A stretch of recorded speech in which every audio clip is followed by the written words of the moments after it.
स्वस्ति न इंद्रो वृद्धश्रवाः स्वस्ति नः पूषा विश्ववेदाः स्वस्ति नस्ताक्षयो अरिष्टनेमि स्वस्ति नो बृहस्पतिर्दधातु। बोलिए श्री सत्यनारायण भगवान की जय। सज्जनों, पुरातन काल की बात है। नैमिषारण्य नाम का एक वन था। इस वन में महर्षि सूत अपने आश्रम में रहा करते थे। एक बार 88,000 शौनकादि ऋषि महर्षि सूत के आश्रम में पहुँचे।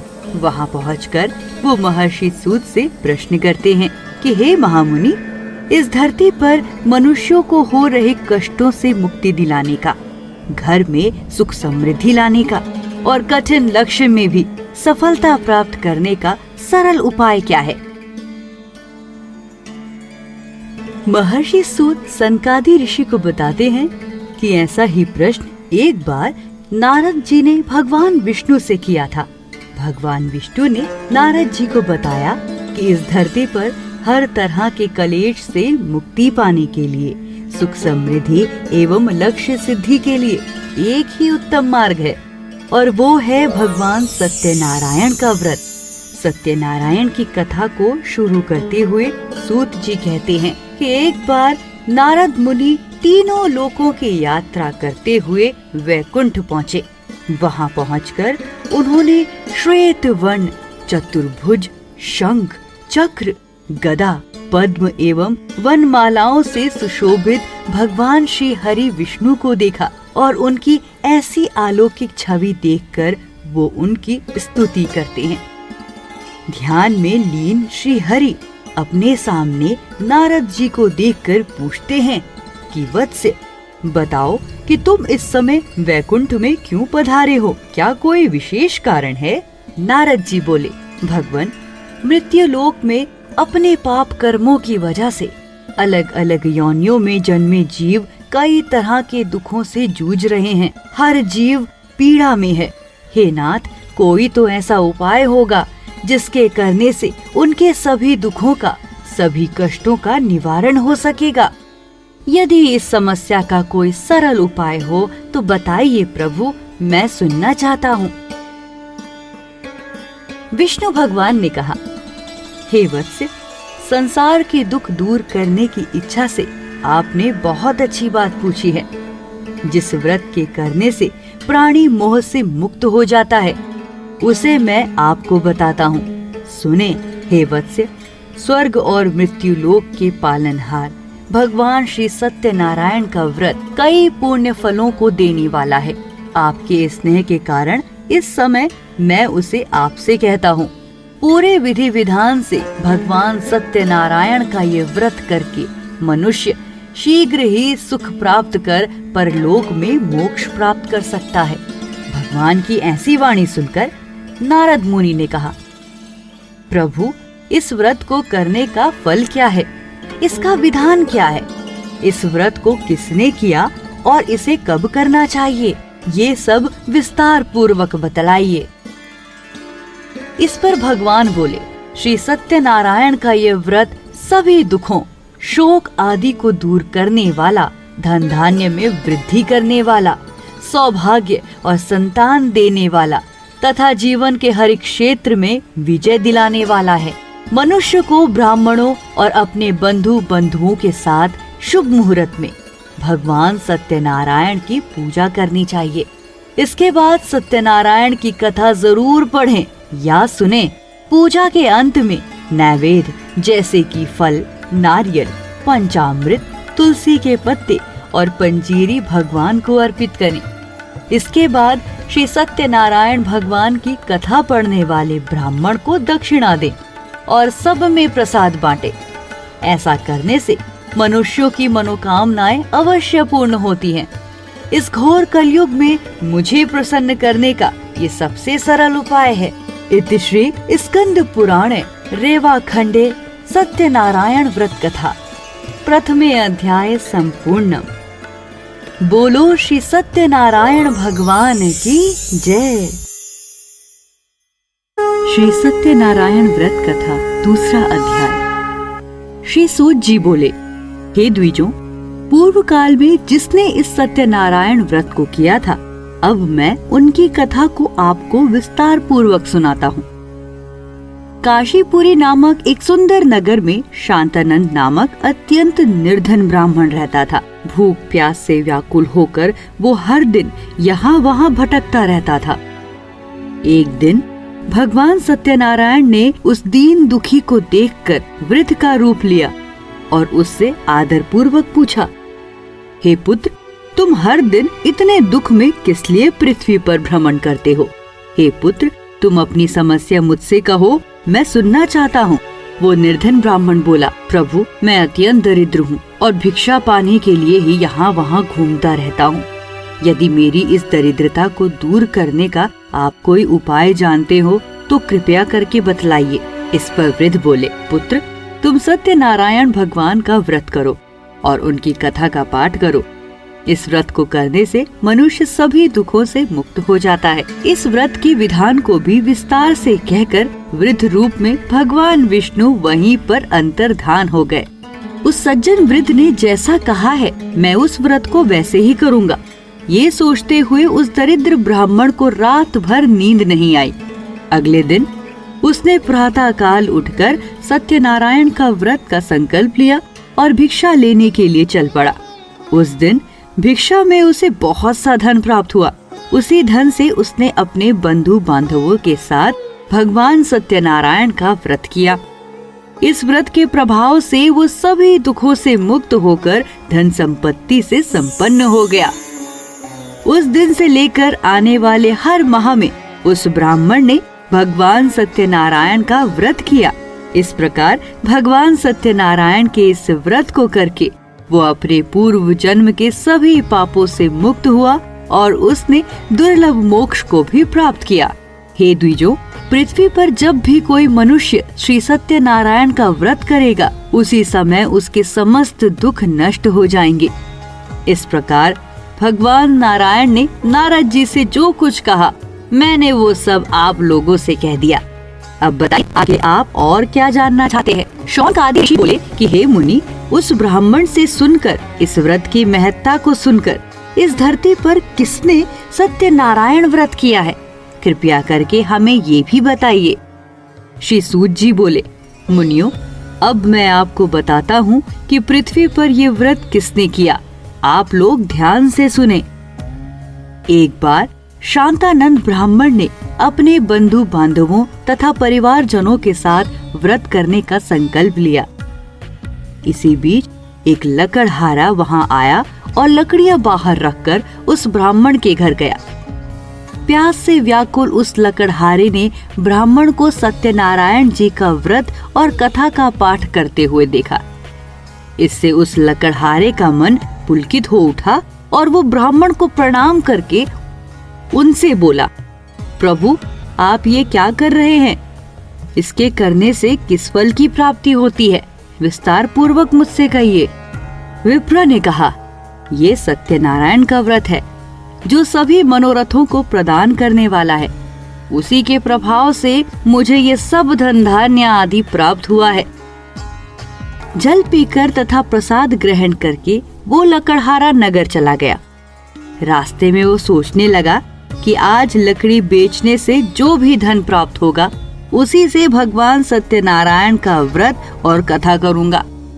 ऐसा सोचते हुए वो एक सुंदर नगर में पहुंच गया, जहां धन संपन्न लोग रहा करते थे। अब ये भाग्य ही था कि उस दिन उसकी सभी लकड़ियां दुगुने मूल्य पर बिकी। इससे प्रसन्न होकर वो लकड़हारा बाजार से फल, शक्कर, घी, दूध और आटे की पंजीरी खरीद कर अपने घर आया। तत्पश्चात उसने अपने बंधु बांधवों को बुलाकर अपने घर में विधि विधान से भगवान श्री सत्यनारायण की कथा करवाई और व्रत भी किया। इस पुण्यदायक फल का प्रभाव ये हुआ कि उस दिन लकड़हारे पर भगवान सत्यनारायण की असीम कृपा बरसी। व्रत के प्रभाव से वो धन पुत्र आदि से संपन्न हुआ और इस लोक में अनेक सुखों का भोग करके अंत में वैकुंठ लोक को प्राप्त हुआ। इति श्री स्कंद पुराणे रेवाखंडे सत्यनारायण व्रत कथा द्वितीय अध्याय संपूर्णम। बोलो श्री सत्यनारायण भगवान की जय।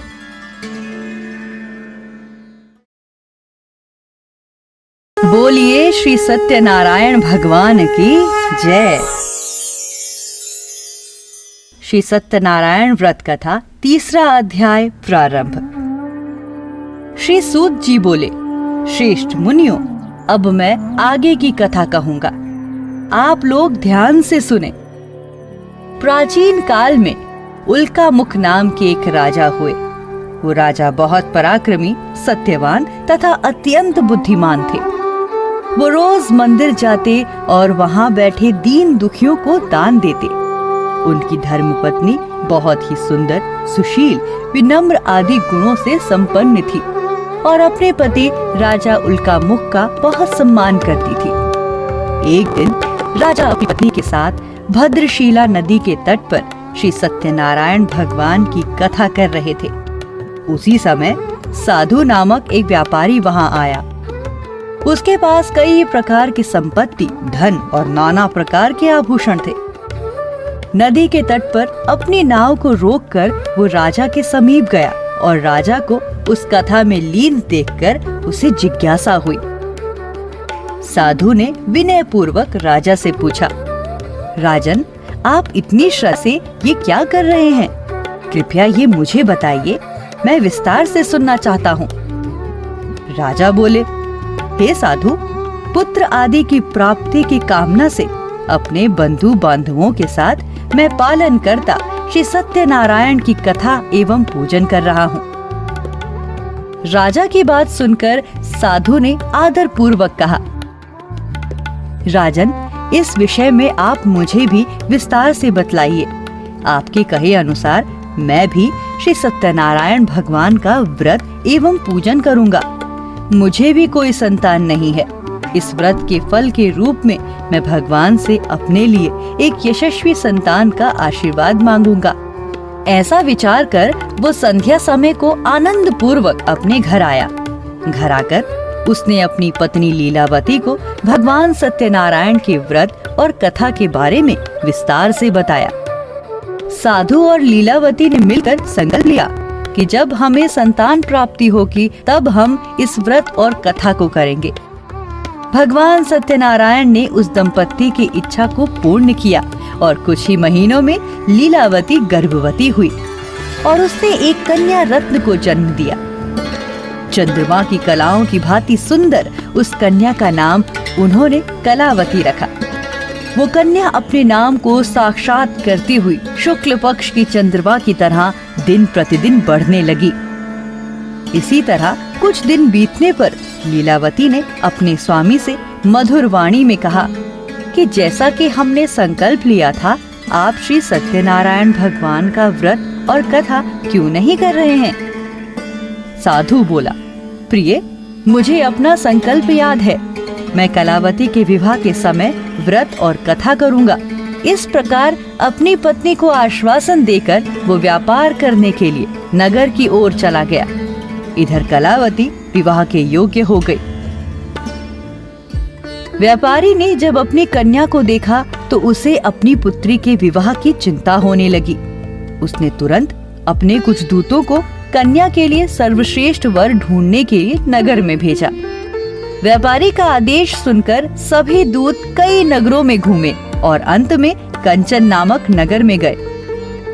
वहां पर उन्होंने एक व्यापारी के पुत्र को देखा जो उन्हें कलावती के लिए श्रेष्ठ वर लगा। कलावती के पिता ने उस सुंदर सुशील युवक के गुणों से प्रसन्न होकर अपने बंधु बांधवों को आमंत्रित किया और विधि विधान से कलावती का विवाह उस युवक के साथ संपन्न हुआ। कलावती के विवाह के समय साधु दुर्भाग्यवश भगवान सत्यनारायण का व्रत और कथा करना भूल गया। उस व्यापारी ने अपने संकल्प के अनुसार कलावती के विवाह के समय व्रत और कथा नहीं करवाई। इससे भगवान सत्यनारायण उस पर रुष्ट हो गए। कुछ समय के बाद अपने व्यापार में कुशल एवं व्यापारी काल की प्रेरणा से अपने जामाता के साथ व्यापार करने के लिए समुद्र के समीप स्थित रत्नसारपुर नामक सुंदर नगर में गया और अपनी संस्कारी दामाद के साथ वहां व्यापार करने लगा। कुछ समय बाद वो दोनों राजा चंद्रकेतु के रमणीय नगर में पहुंचे। उसी समय भगवान श्री सत्यनारायण का प्रकोप उस व्यापारी और उसकी जामाता पर बरसा और उन पर विपत्तियों का पाश बढ़ने लगा। भगवान सत्यनारायण के श्राप के प्रभाव से एक बार एक चोर राजा चंद्रकेतु के खजाने से बहुत सारा धन चुराकर वहीं आया जहां साधु अपने जामाता के साथ ठहरे थे। उस चोर के पीछे राजा के सैनिक दौड़ रहे थे, जिन्हें देखकर भयभीत चित्त से वो चोर धन को वहीं छोड़कर जल्दी ही छिप गया। कुछ क्षण बाद सैनिक वहां आ पहुंचे। उन दोनों के पास राजा के खजाने से चुराया हुआ धन देखकर वो सैनिक उन दोनों को बांधकर राज दरबार में ले आए और दौड़ते हुए राजा के पास पहुंचकर बोले, राजन, हम दोनों चोरों को पकड़ लाए हैं। आप आज्ञा दे कि इन्हें क्या सजा देनी है। राजा की आज्ञा से उन दोनों को बिना उनकी कोई भी विनती सुने कारागार में डाल दिया गया। भगवान सत्यनारायण की माया से किसी ने उन दोनों की बात नहीं सुनी और राजा चंद्रकेतु ने उन दोनों का व्यापार से कमाया हुआ सारा धन भी ले लिया। इधर भगवान के श्राप से साधु के घर में उसकी पत्नी लीलावती भी घोर समस्याओं से घिरने लगी। उनके घर का सारा धन चोरी हो गया। लीलावती शारीरिक तथा मानसिक पीड़ाओं से दुखी होकर भूख और प्यास से अन्न की चिंता में दर-दर भटकने लगी। उसकी पुत्री कलावती भी भोजन पाने के लिए इधर-उधर भिक्षा मांगने लगी। एक दिन भूख से पीड़ित होकर कलावती भिक्षा मांगते हुए एक ब्राह्मण के घर पहुंच गई। वहां जाकर उसने देखा कि ब्राह्मण के घर में श्री सत्यनारायण भगवान की कथा और पूजन चल रहा है। कलावती को सत्यनारायण भगवान की कथा सुनने में आनंद और शांति की अनुभूति होने लगी और वो कुछ देर उसी ब्राह्मण के घर के बाहर बैठकर कथा सुनने लगी। कथा संपन्न होने के बाद उसने प्रसाद ग्रहण किया और मन ही मन संकल्प लिया कि मैं भी श्री सत्यनारायण भगवान का व्रत अवश्य करूंगी। मन में ऐसा विचार करते हुए कलावती घर को जाने लगी और उसे मार्ग में ही अंधेरा हो गया। जब कलावती घर पहुंची तो उसकी माता ने अपनी कन्या से प्रेम पूर्वक पूछा, पुत्री, इतनी रात में तो कहाँ रुक गई थी? तुम्हारे मन में क्या चल रहा है? कलावती ने तुरंत अपनी माता को पूरी बात बताई और कहा, माँ, मैंने एक घर में हर मनोरथ को पूरा करने वाला व्रत होते देखा है। उस व्रत का नाम श्री सत्यनारायण व्रत है। अपनी पुत्री की इस बात को सुनकर साधु की पत्नी ने उसी क्षण व्रत करने का संकल्प लिया। प्रसन्न मन से माता और पुत्री बंधु बांधवों के साथ भगवान श्री सत्यनारायण का व्रत किया और कथा करने के बाद इस प्रकार प्रार्थना की, भगवान, आप हमारे पति एवं जामाता के अपराध को क्षमा करें। वो दोनों अपने घर शीघ्र आ जाएं। इस व्रत से भगवान सत्यनारायण पुनः संतुष्ट हुए तथा उन्होंने नृपश्रेष्ठ चंद्रकेतु को स्वप्न दिखाया और स्वप्न में कहा, हे राजन, जिन दो निर्दोष व्यापारियों को तुमने बंदी बनाया है, प्रातःकाल उन दोनों को तुरंत मुक्त करो और वो सारा धन भी दे दो जो तुमने उनसे लिया है, अन्यथा मैं राज्य, धन एवं पुत्र सहित तुम्हारा सर्वनाश कर दूंगा। राजा से स्वप्न में ऐसा कहकर भगवान सत्यनारायण अंतर्ध्यान हो गए।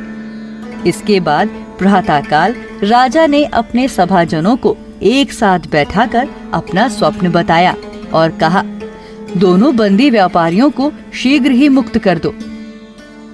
राजा की ऐसी बात सुनकर वो सैनिक दोनों महाजनों को बंधन मुक्त करके राजा के सामने लाकर विनय पूर्वक बोले, महाराज, हम बंधन से मुक्त करके दोनों व्यापारियों को ले आए हैं।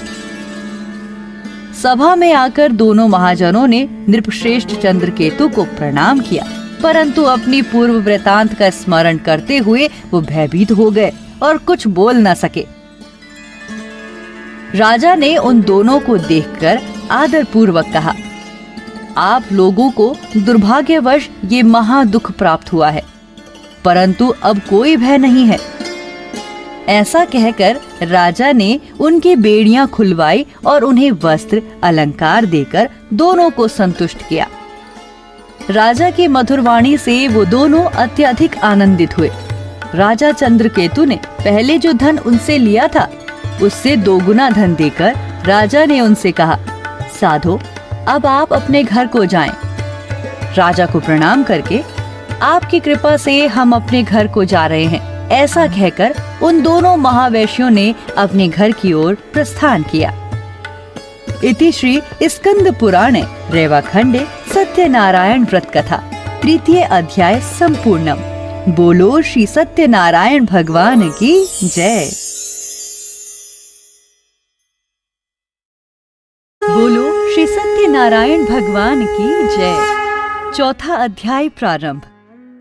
श्री सूत जी बोले, साधु व्यापारी मंगल आचरण करके और ब्राह्मणों को धन देकर अपने नगर के लिए चल पड़ा। साधु के कुछ दूर जाने पर भगवान सत्यनारायण को उसकी सत्यता की परीक्षा लेने की जिज्ञासा हुई। इसी जिज्ञासा में भगवान ने दंडी का वेश धरा और साधु उसकी जमाता के पास पहुंचकर बोले, साधु तुम्हारी नाव में क्या भरा है? तब धन के मद में चूर दोनों महाजनों ने अवहेलना पूर्वक हंसते हुए कहा, दंडिन क्यों पूछ रहे हो? क्या कुछ लेने की इच्छा है?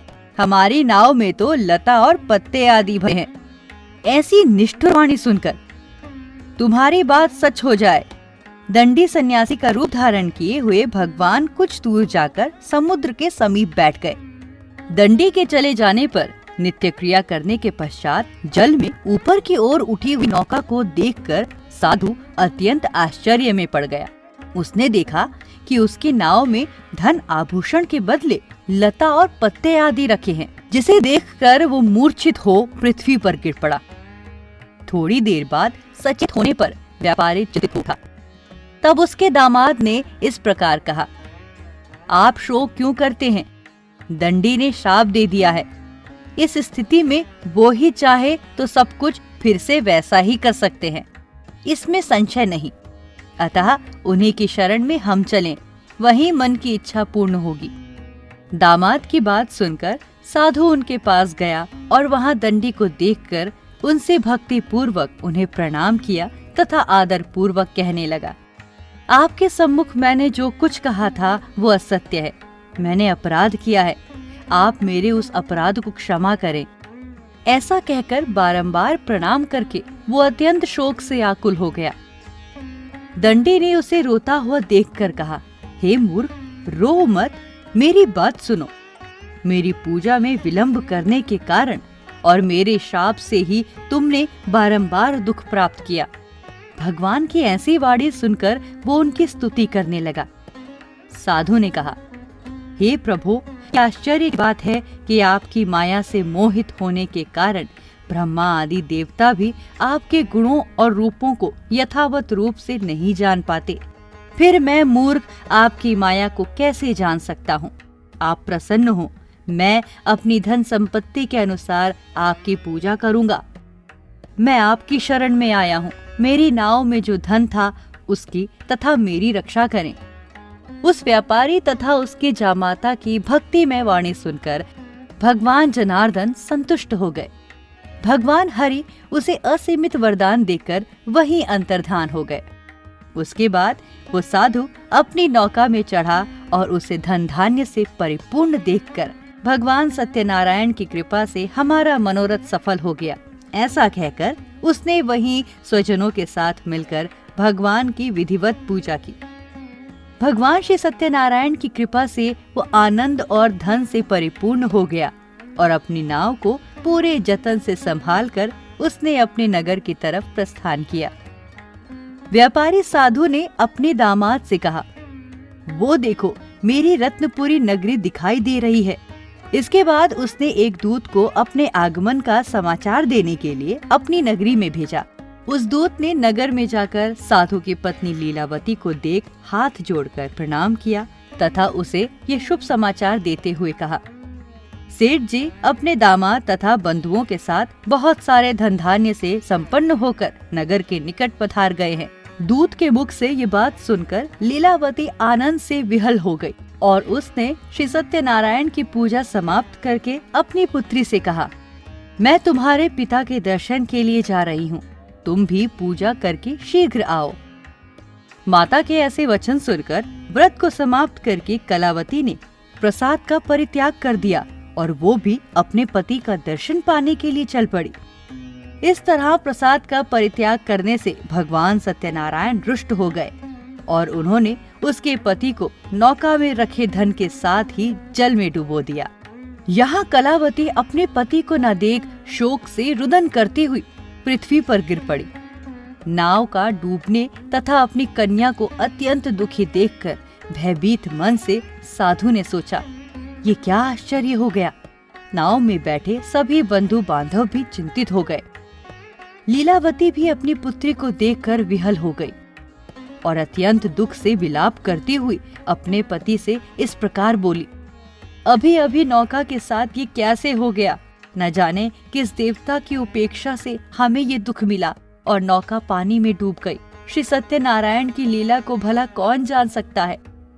ऐसा कहकर वो विलाप करने लगी और कलावती को अपनी गोद में लेकर रोने लगी। इधर कलावती अपने पति के डूब जाने पर दुखी हो गई और पति की पादुका लेकर उसने भी जल में डूब जाने का निश्चय किया। कन्या के इस प्रकार के आचरण को देख लीलावती और साधु अत्यंत शोक संतप्त हो गए और सोचने लगे कि या तो ये भगवान सत्यनारायण का क्रोध है अथवा हम सभी भगवान सत्यनारायण की माया के मोह में हैं। हे ईश्वर, मैं अपनी धन शक्ति के अनुसार भगवान श्री सत्यनारायण की पूजा करूंगा। इस प्रकार सभी को बुलाकर उसने अपने मन की उनसे इच्छा प्रकट की और बारंबार भगवान सत्यनारायण को दंडवत प्रणाम किया। इससे दीनों के परिपालक भगवान सत्यनारायण प्रसन्न हुए। भक्त वत्सल्य भगवान ने कृपा पूर्वक कहा, तुम्हारी कन्या प्रसाद छोड़कर अपने पति को देखने चली आई है। निश्चय ही इसी कारण उसका पति जल में डूब गया है। यदि अगर घर जाकर प्रसाद ग्रहण करके वो पुनः आए तो हे साधु, तुम्हारी पुत्री अपने पति को प्राप्त करेगी, इसमें संशय नहीं। कलावती भी आकाश से आ रही ये दिव्य वाणी सुनकर शीघ्र ही घर गई और उसने प्रसाद ग्रहण किया तथा पुनः तट पर आकर स्वजनों तथा अपने पति को देखा। इसके बाद कलावती ने अपने पिता से कहा, अब हम सब घर चले, विलंब क्यों कर रहे हैं। कन्या की ये बात सुनकर साधु संतुष्ट हो गया और वहीं विधि विधान से भगवान सत्यनारायण का पूजन करके धन तथा बंधु बांधवों के साथ अपने घर गया। तदनंतर पूर्णिमा तथा संक्रांति जैसे पर्वों पर भगवान सत्यनारायण का पूजन और कथा करते हुए इस लोक में अनन्य सुख भोग कर अंत में वो बैकुंठ लोक में चला गया। इति श्री स्कंद पुराणे रेवाखंडे सत्यनारायण व्रत कथा चतुर्थ अध्याय संपूर्णम। बोलो श्री सत्यनारायण भगवान की जय।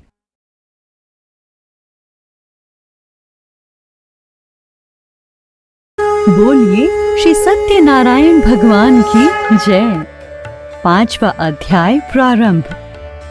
श्री सूत जी बोले, श्रेष्ठ मुनियों, अब इसके बाद मैं दूसरी कथा कहूँगा, आप लोग ध्यान से सुने। अपनी प्रजा का पालन करने में तत्पर रहने वाला तुंगध्वज नामक एक राजा था।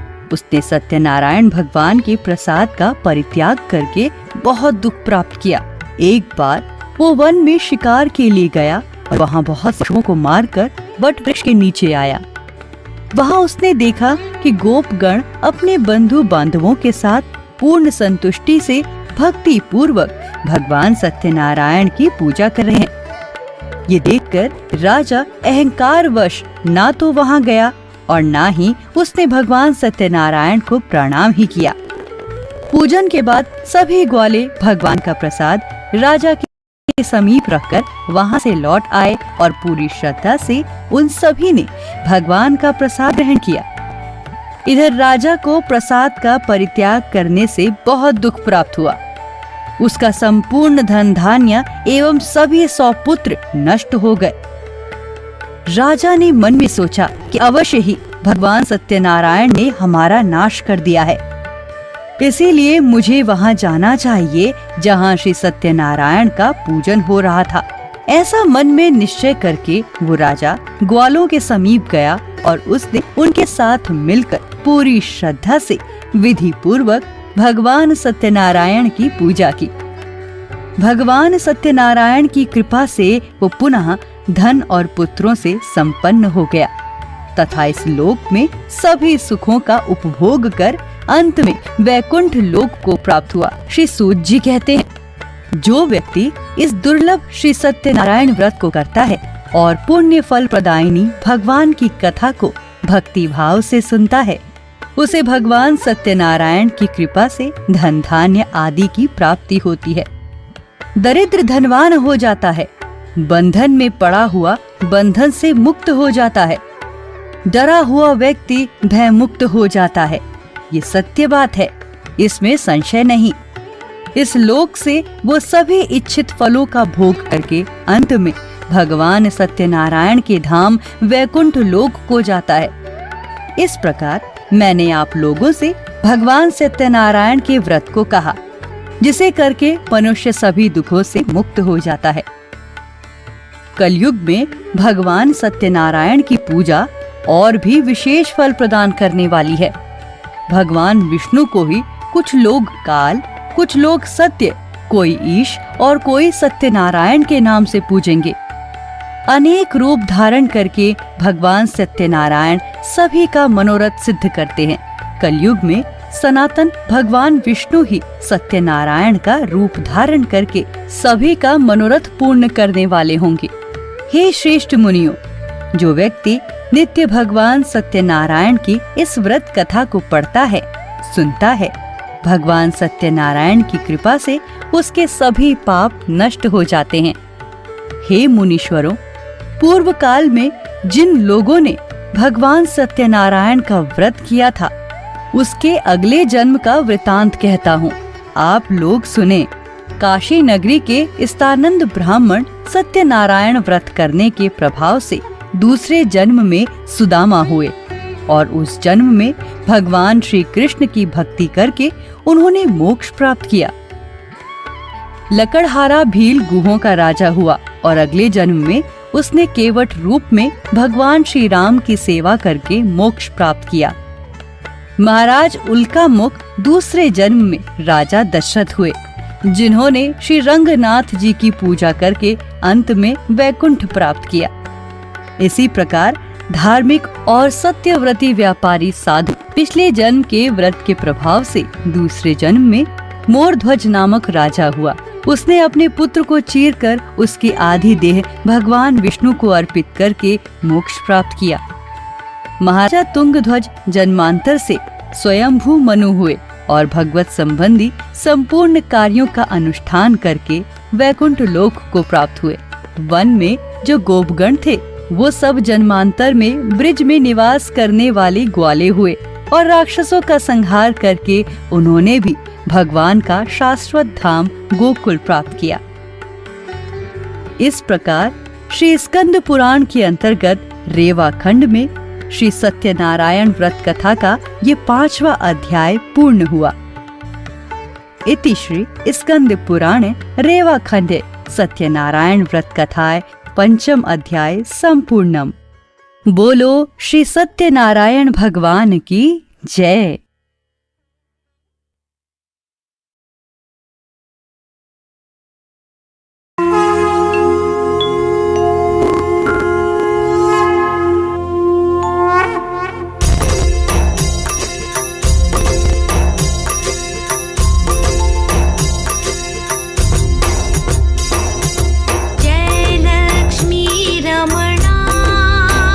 स्वामी श्री लक्ष्मी रमणा।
स्वामी